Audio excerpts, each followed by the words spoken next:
Hey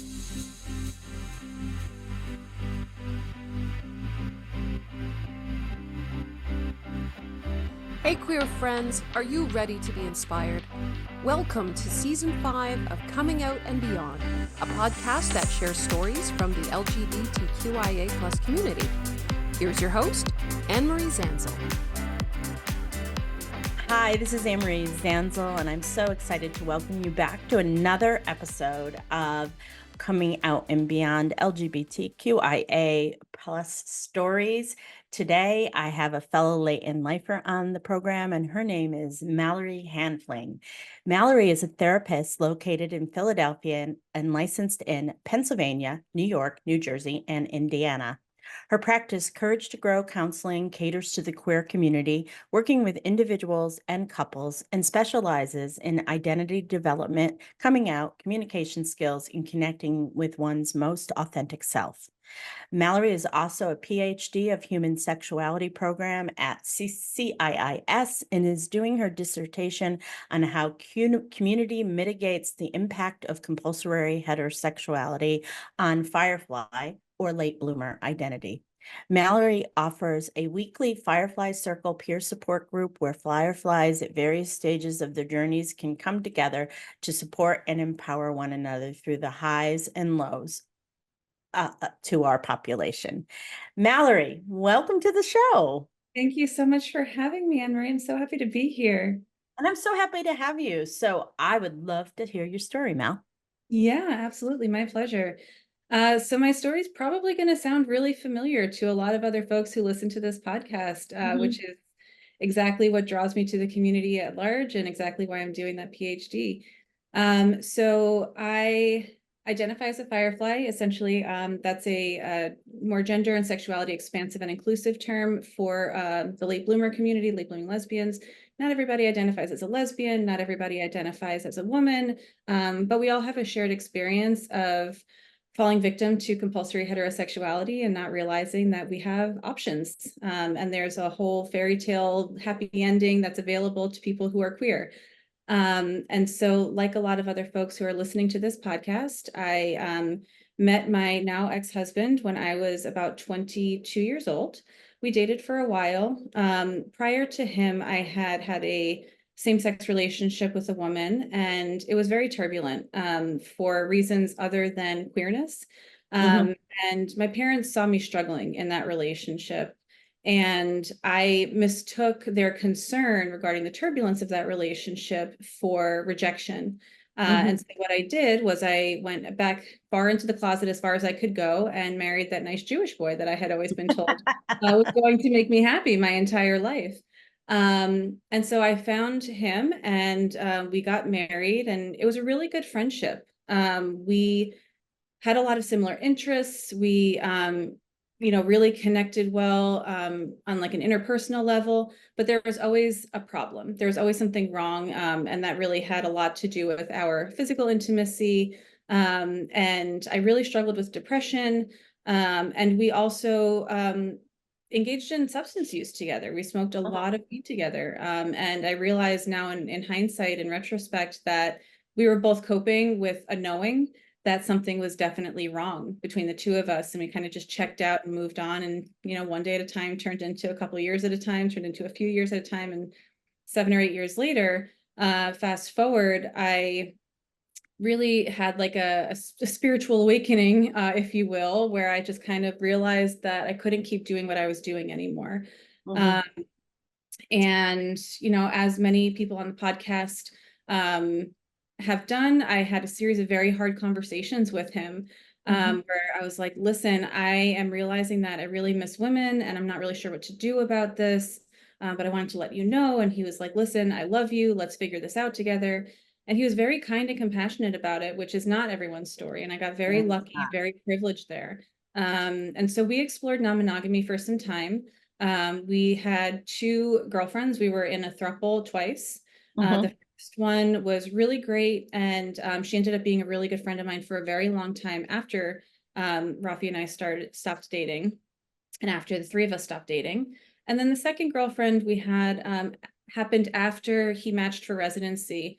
And we had to uproot our entire lives and move to a different city. We Mhm. moved to New York City, we moved to Hoboken actually. And I was very isolated and very alone. I didn't have my people. I didn't have my job that I loved. I didn't have my clients that I loved. And I really gave up everything to be the dutiful wife and follow him through his, academic and professional journey. And I look at that time now, it was very deeply painful.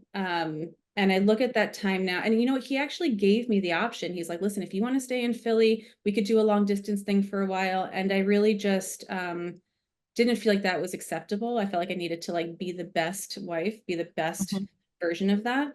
So I did follow. And in looking back at that time, I needed that to happen. I needed to be that uncomfortable in order to make a change, because I could have gone on indefinitely, I think, being True. that comfortable.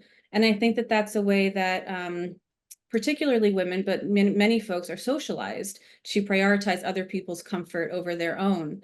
Mhm. Um, and you learn to live with a certain level of discomfort, a certain level of alienation from oneself. But that really pushed me over the edge. We had a girlfriend while we were there for a couple of weeks.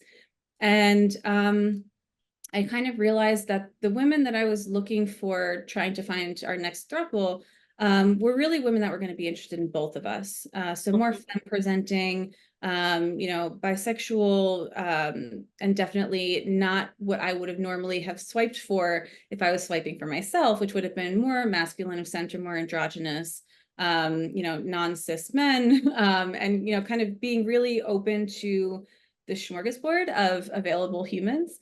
Mhm. But that's not what he was interested in. And I was making a lot of compromises and still not having the kinds of experiences that I wanted to. And at that point, I went to him and I had a moment where I was like, listen, I'm realizing that I'm a lot gayer than I thought I was. And Mhm. I don't know what to do about it. He's like, well, I'm not doing an open marriage entirely until you're saying that it's open marriage or divorce. And I said, I don't want to give you an ultimatum that doesn't feel good, but also I think that it's an open marriage or divorce. And he said, okay. And I spent about 24 hours kind of playing that tape forward and imagining what it would be like to know myself in that dynamic and know him in that dynamic. And I imagined that I was going to fall in love with someone else, most likely a woman. I didn't want to watch him fall in love with someone else.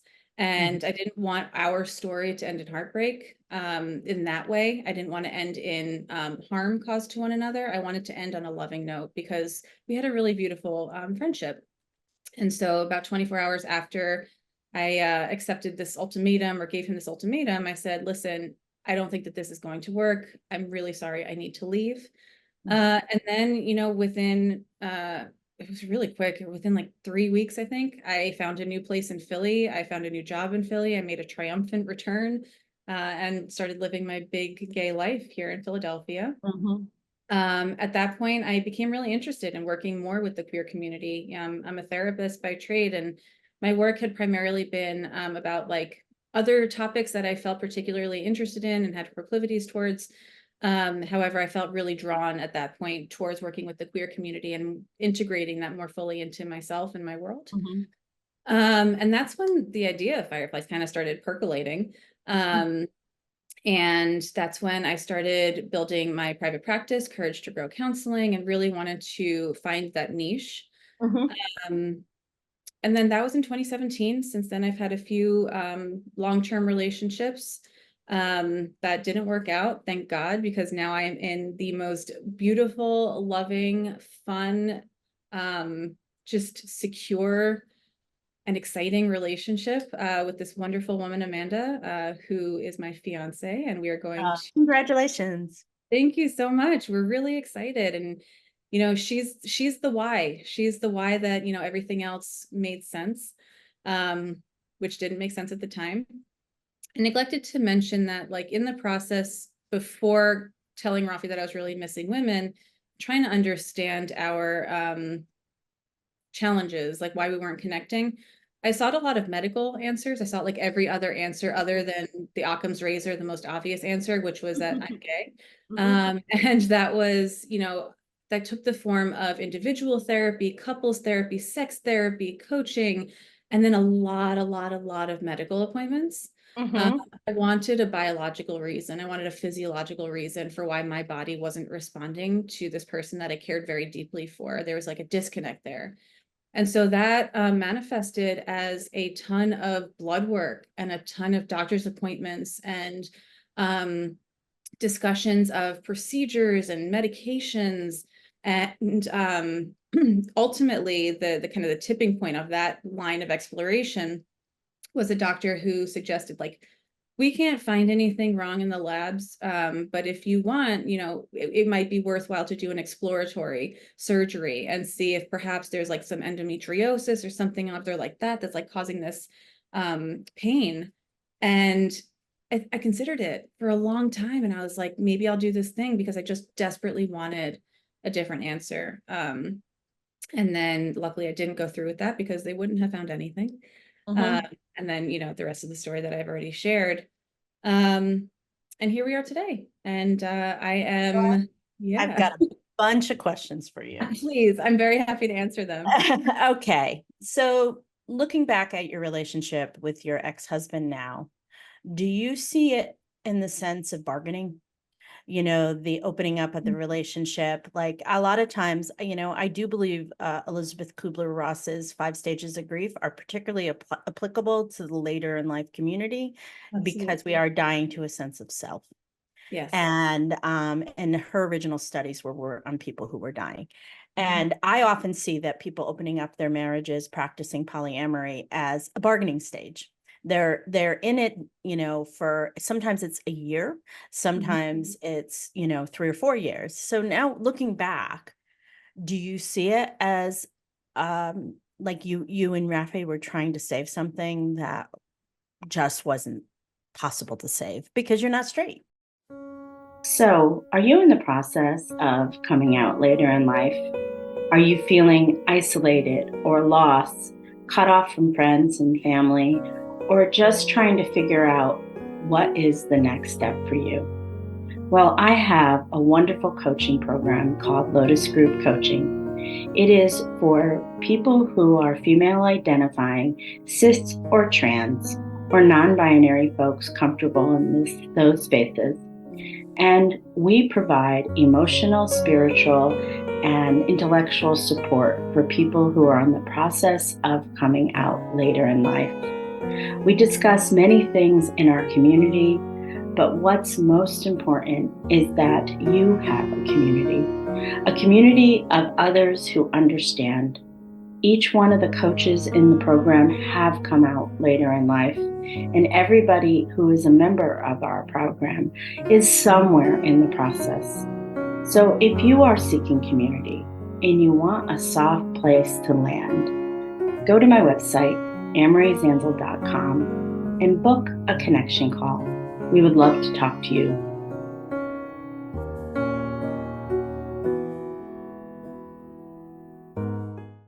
Yeah, absolutely.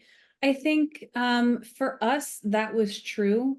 And for other people, it's not true. So I Mm-hmm. think for other people, ethical non-monogamy, polyamory is absolutely a wonderful way to repair something that feels broken, something that feels incompatible, like a dissemination of needs and expectations of not one person kind of carrying the entire load of being all of the people to one person. And I think that that can be great. That wasn't our solution. That was me trying to make something that just didn't fit. Well, I have found in our later in life community that it so it's interesting because I've talked to people that like are therapists that are polyamory experts and have practiced polyamory for their entire, life. I do think polyamory is an orientation, just like sexual orientation. Yeah. And they often say that they feel like if somebody goes into polyamory or open marriage to save something, that often it's just a temporary gap and a temporary stop Absolutely. measure. Yeah. And I'm curious, in your work with your fireflies, have you seen people like do it for a while and then just realize this isn't what they want for their lives? Or like how many people have you seen be successful from it, from the later in life community?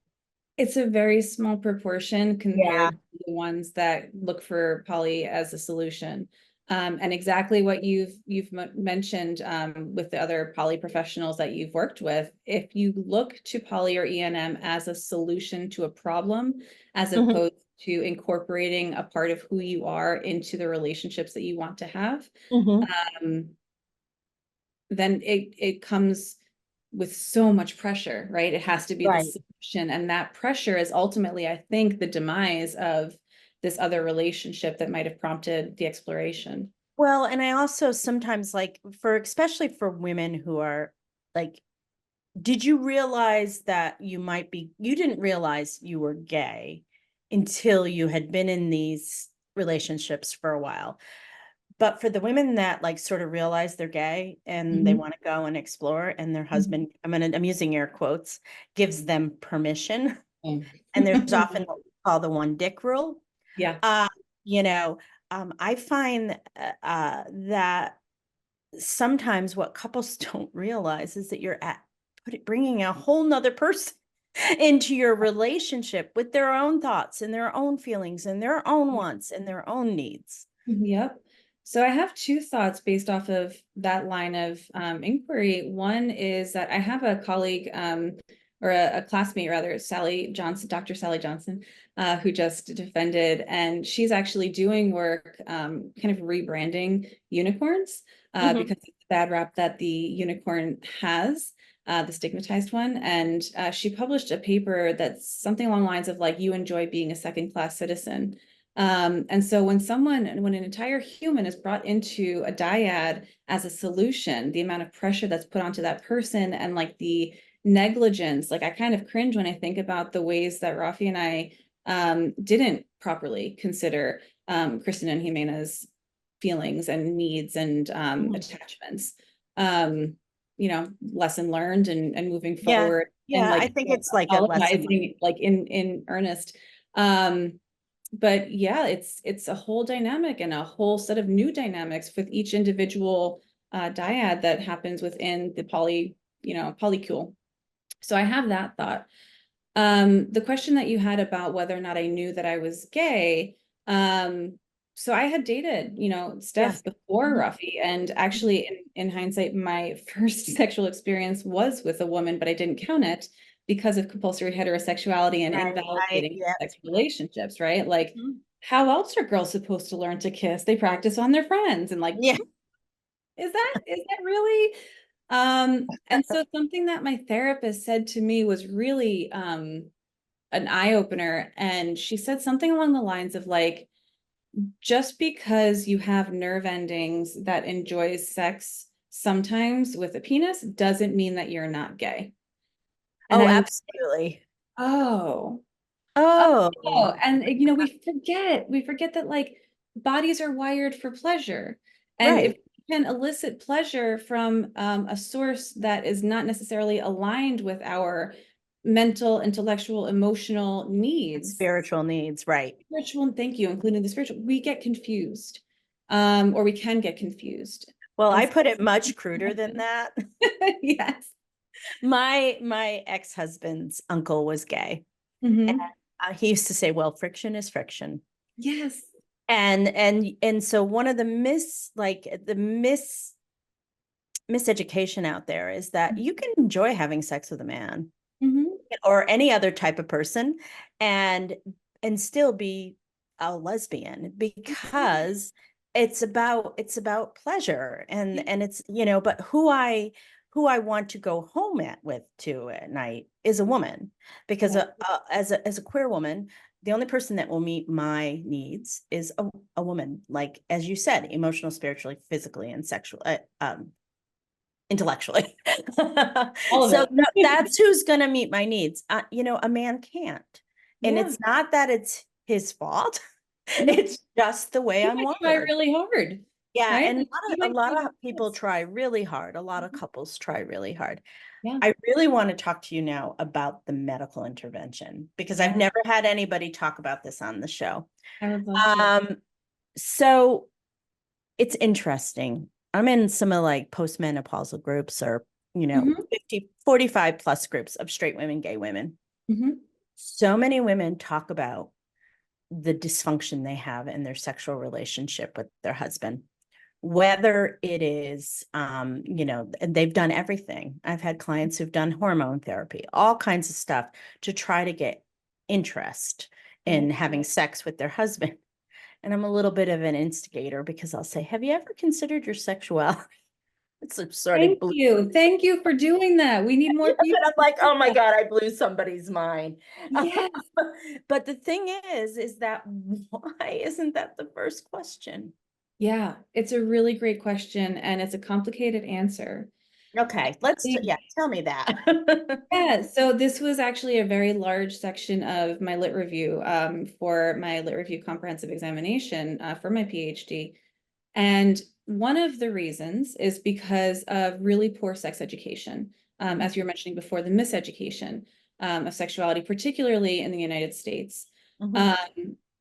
Sex education in the United States really is about preventing pregnancy, about STIs, about consent, which is all great, but it completely ignores the idea of pleasure.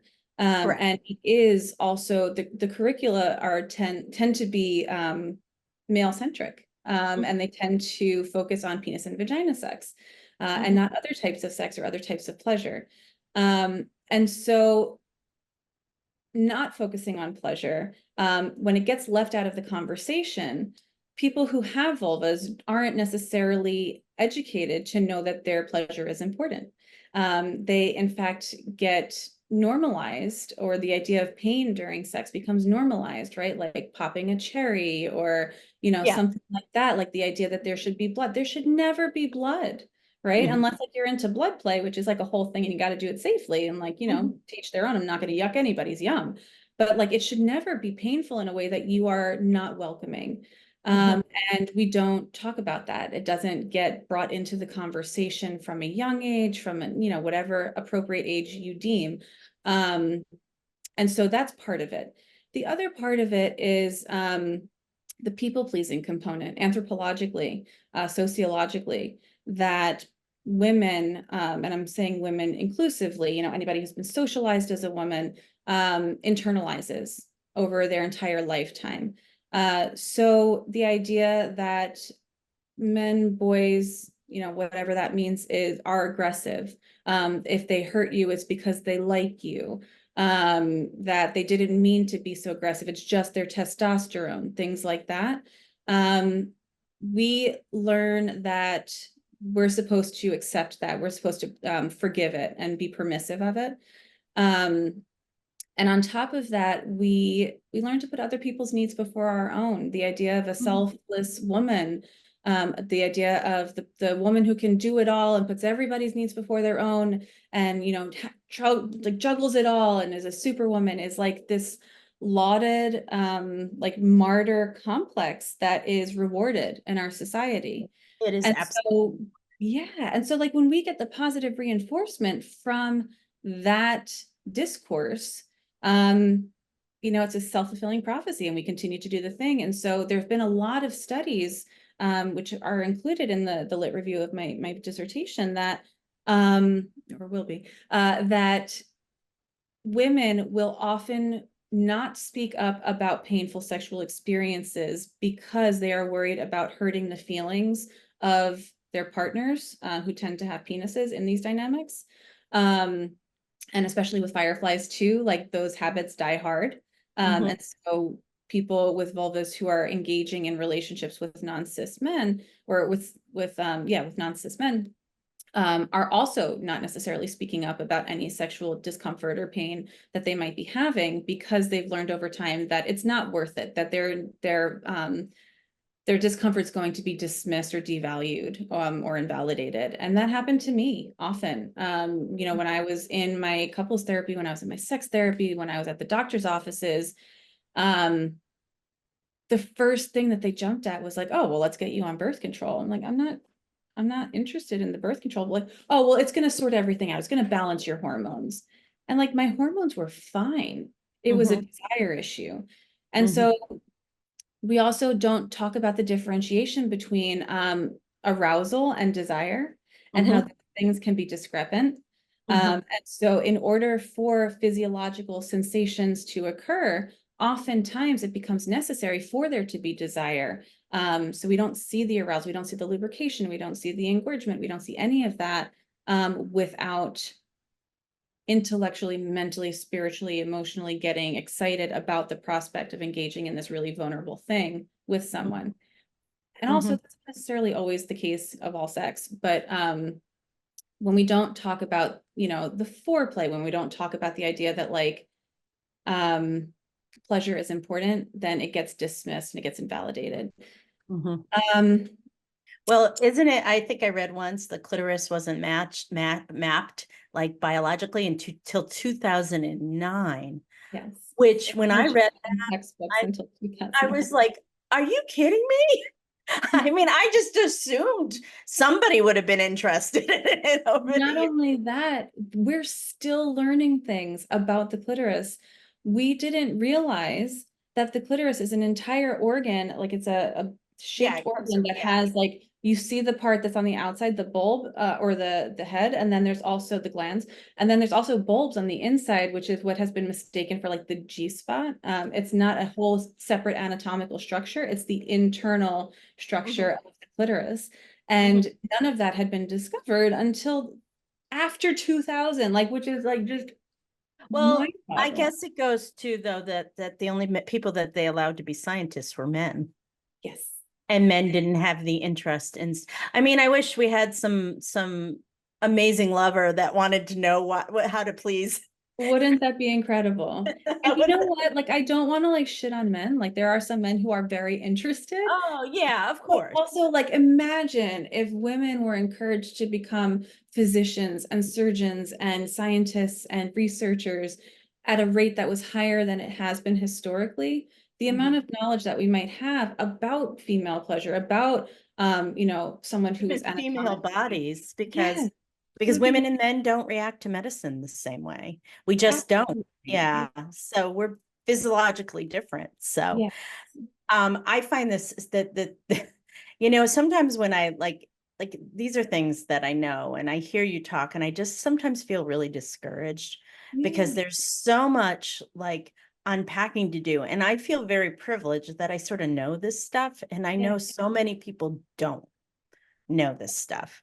And I am just like, I feel like when you come out later in life is that your lens shifts.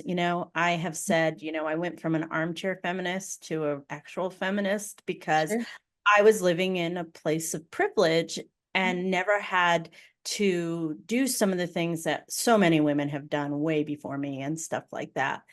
And as my lens changed when I came out and I went from, the top of female privilege. I'm white, first of all, that will never go away. I'm white. I was married to a man that was successful. I had my own career. I had 4 beautiful children, above average children. Like I had checked all those boxes. And then when I started to lose that privilege, going from, a married woman to a divorced woman in this country, I fell. And then when I went from being married to a man to being married to a woman in the South, it went boom. Yep. It's been it's been such one of the greatest joys of my life. But sometimes when I hear you talk about this stuff, I get and other people that I've had on the show, I just get a little discouraged because I'm like, there's so much work to do. I'm running out of time, It's like, oh my gosh, you know what I mean? I know, But it's like it's like, oh my gosh, I want to just go out to the generation of teens and 20 somethings and say, do the work you need, get your education, do the things you need to do and help us change this world because it's pretty sad, and it's pretty sad that, they want to put you on birth control and you don't even need to be on birth control. Yeah. So the younger generations are working on it and they're doing a great job. And I think a lot of my Fireflies are seeing that too, where like they'll come out to their kids and their kids are like, all right, cool. Like, are you happy? Like, great. I don't okay. And it's like not a thing. And like, I have a lot of Fireflies who have teenage kids and like their kids and their kids' friends are all in like poly relationships and like doing their thing and like ethically non-monogamy. Like they are breaking the mold. And so they're there. And you know what? Probably at the end, I mean, I know we have 30% Gen Zs identifying as LGBTQ. Probably at the end, some of them will realize that they're straight. But the thing is they got to go and explore. Yes. Yeah. And I think that'll make sometimes better marriages in the end. Absolutely. As long as they marry someone that also has gone and explored. But like it's just like I think giving people the option to go and if I had that option to explore all of this, when I was young, I would not have gotten married. I did explore when I was young and I still got married. And that speaks to the power of compulsory heterosexuality and the way that our society rewards heterosexuality and the way that it interpolates and kind of reifies the idea of that happy ending, that Prince Charming, princess, happily ever after. We see it in the movies, we see it in books. The representation is all heteronormative with a very, very small exception. And we're seeing more, and that's wonderful. And I have to imagine, and this will be part of my research, is that it correlates with the rise that we're seeing in the late in life or Firefly community. The more representation we have, the more community building that's happening, the more outreach there is and visual accessibility on TikTok and Instagram and Facebook groups and all of these things, the more that we're seeing these stories, the more that we're hearing the happily ever after of non-hetero relationships, the more people feel brave, the more people feel empowered and supported and bolstered by their community, and they're not going to be left alone to struggle. The struggling alone is just so painful. And like when we talk about, shame and the way in which a Judeo-Christian society shames a non-heteronormative individual into thinking that like they're wrong or deficient or, a sinner for doing anything that's like non-heterosexual, the shame is so powerful that it keeps us stuck. And so when we have people who have overcome that shame, who have built community around a shared experience, and who are able to find hope, in similar stories, it shifts everything and it reduces the power of the shame. And I'm not saying that it's only based in organized religion, because it's certainly not. We see it. It isn't. It's very interesting. Even children that have been raised by very progressive parents, their parents like flip out when they come out and they're stunned. They're absolutely. I met a woman whose mother was she was a teacher and she was the head of the GSA. And the high school that she worked at, she thought her mother was going to be fine. Her mother hasn't spoken to her in like a couple. That's so heartbreaking. I know. And, what I hear that you and I both agree, community is everything. And that's really what changes things. So let me talk to you a little bit about your Firefly community. So tell me what Firefly means and why did you choose that name? Yeah, thank you. So Firefly is a term that I came up with. It started in like 2017, 2018, and I didn't kind of present it to the world until 2021, I think in June, on TikTok.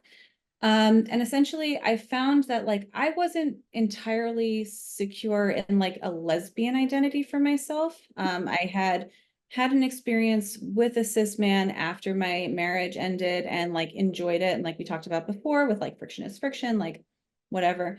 And I was like, does that make me bi? Does that make me pan? Does that make me somewhere in the middle? I don't know. And so I had a hard time with like the late blooming lesbian moniker. And I was like, I can't be the only one. And then I, met some people who came out as trans after going through this process. And I was like, all right, well, this is definitely a process. I'd like to think it's a metamorphosis. And then I was like, getting more and more integrated into the queer community and hearing about like unicorns and otters and bears and like all of the different like terms that we have. We use. Yeah. Yeah. And I was like, all right, like, cool. Let's go there. And so I was like, something that has a metamorphosis, butterfly. Well, mariposa in Spanish can be a derogatory term for a gay man. So I don't want to use butterfly. And then I like go to the Google machine and I'm like, all right, what goes through metamorphosis? And Firefly pops up. And I'm like, all right, cool. Like I like fireflies. We dig fireflies. Let's take a deeper look into this. And I saw that in their life cycle, they spend most of their lives underground. And Mm. when they emerge as their most authentic self, they glow and they bring joy to others. And I thought that that just felt so perfect because once I stepped into my authentic self, and left my marriage and, really claimed my queer identity, I felt like there was a glow. And I was told by my people that like I looked different, I looked lighter, I looked well. And so that idea of like a firefly glowing after, becoming its authentic full self felt really appropriate. Well, Um, yeah, it's so funny because when I first came out, like even my children said, "Mom, you're glowing." yes. Because I think it was finally being I really love, first of all, I do love the meta. I'm not a name person, so that's not something that, I'm comfortable with, but other people are. Like, Yeah. Lily is a name for the late in life lesbian community. And that started from the first Lily group that happened in Yep. 2016. Now there's a big club Lilies online for people that are late in life. And I never really liked the Lily thing. I think it's just who I am as a human being. Sure. That Own was it. stood for late in life lesbian. But what I like about Firefly is that once you transform through this experience, your light can guide others. Yes. So another fun fact about fireflies is that they have a very specific glow pattern, each species Mhm. of firefly. So it's a very specific glow pattern. And I feel like that's appropriate, right? Like I feel like Yeah, our it glow is. pattern can attract the Mhm. same kind of people or the right kind of mate for ourselves. Mhm. And what's cool about Firefly too is that like you don't have to have arrived at a definition for yourself, right? Like you're someone who No. doesn't like labels. And so if you go into this process and you've gone through the compulsory heterosexuality and the grief and all of this and have had those hard conversations and you're like, I don't know if I'm a lesbian, I don't know if I'm bi, I don't know if I'm trans, I don't know if I'm NB, whatever, Firefly still fits. You don't have to have arrived at that place of like having to go back and like come out all over again as something But else. it's also very normal for people to try on every letter of the alphabet mafia. That is incredibly, very, Absolutely. very normal for folks to do. Yes. And so, and also too, like I define myself as a lesbian, Yeah. but I also define myself as queer. Yeah. So I call myself a queer lesbian because like the whole gender thing for me is sort of nebulous. Absolutely. And so queer just fits, Yeah. and that's what I use. Me Um, too. but and it's also too like it's very, and I think also too, I think that has something to do with when you come out. Mhm. I call it like I'm like the class of 2016. It sounds like you were the class of 2018, 17, 18, 17, something like yeah. that. Yeah. And the thing is that when you come out, the sensibilities of the generation that you're coming out with is often very, very, it's shaped by then. So Yeah. like Barb and I, who's my other coach in later for Lotus Group coaching, both of us are very comfortable with not with all the gender definitions of all the things that are out there. We're very flexible, but I find people that have been out for like 30, 40 years often struggle with all those terms because Yeah. they have been a bit, like my wife who came out in 1985 says it was so much easier. It's just gay, lesbian, and bi, Sure. Sure. and Easier so and harder too, right? Like easier in the turn in the way of like you can find your community pretty mhm, broadly. Like it's a broad brush and like you're straight, you're not, and like that's where you fit.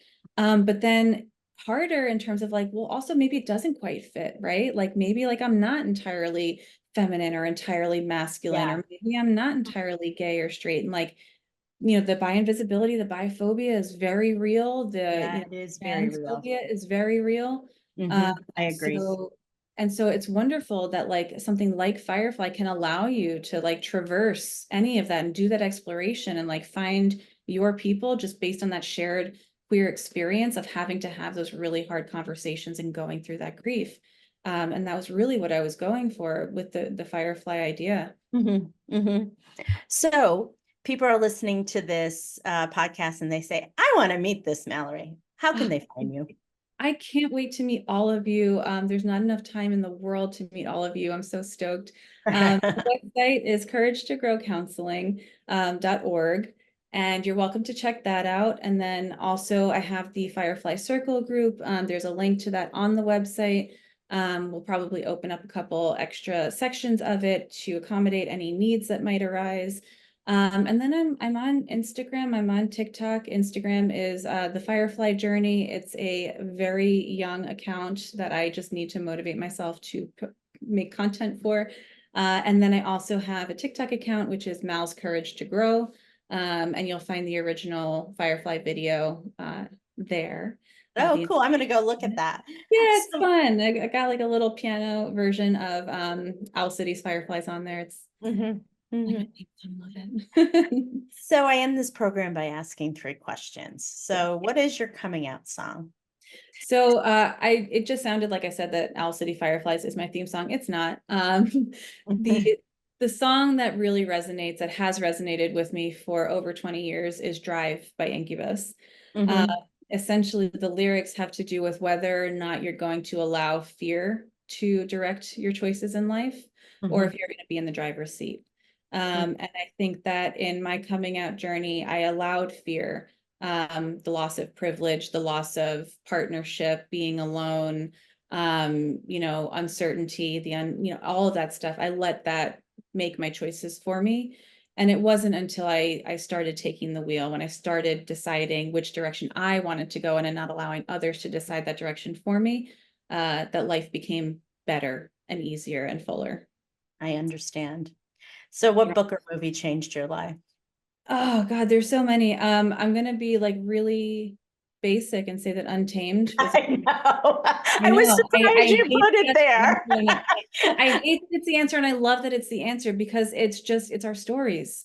It's the ways in which I, we yeah, socialize. I am I'm not gonna diss Glennon Doyle because I will get slaughtered if I do that. I was surprised because that you put that as one of your books, because it is sort of, it's almost like a trite answer now, right? Yeah, But I it know. is, she does for the first time bravely, in the best way she could, talk about this whole journey. I believe she wrote it too soon. I think she needed to wait and process some of the stuff that was going on with her before sharing. The book would be different today. I am very, very sure, if she had given herself a couple of years, you I know. think I agree. I think that Untamed, for all its glory, for all of the good that it's done, is also extremely privileged. Mhm.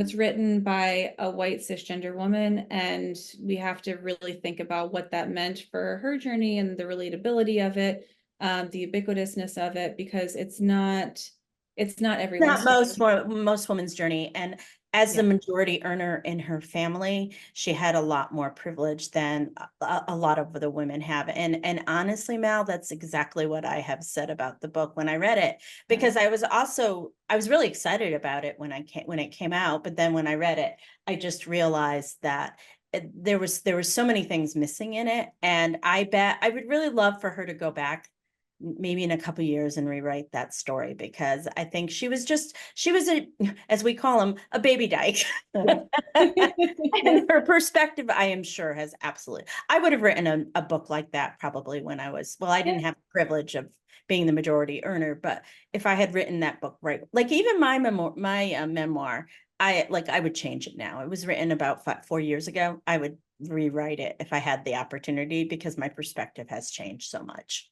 And isn't that the most beautiful thing in the world, right? Like if you're sitting here and you're thinking about when you wrote these things and you're like, oh, I would write it exactly the same, like that means that you haven't evolved, like, you haven't grown. And so the Right. fact that you can say that so securely means that you've already, like, you've continued to work, you've continued to grow and evolve with the world that you've cultivated for yourself. And I Mhm. think gorgeous. And I think, I imagine that Glennon would do the same thing with her book. And we're talking about dialectics here, right? Like it can be both of those things. It Both can true at the same time. Yeah. Yeah, it can be Yeah. something that was like so meaningful at the time and like really like prompted a renaissance, and it could also be something that like isn't complete and that like had a lot of missing pieces and like leaves a lot to be desired. And I think that that's really true of like most things in life, is it can occupy both of those spaces Well, simultaneously. and also too, she's helped enormous amount of straight women Yeah. who were her followers. Yeah. She opened a lot of people's eyes, whether you're you're gay or not, because a lot of the people that really love Glennon Doyle's book are not gay, but they realize they have lived their life as the what was it, the cougar or the Cheetah. leopard, cheetah. Thank you. Cheetah. Yep. And so they like it. The metaphor she used. Oh my God, beautiful metaphor. Yeah. Beautiful metaphor. And I think that hit a nerve of a lot of people. By the time I read that book, I was already out.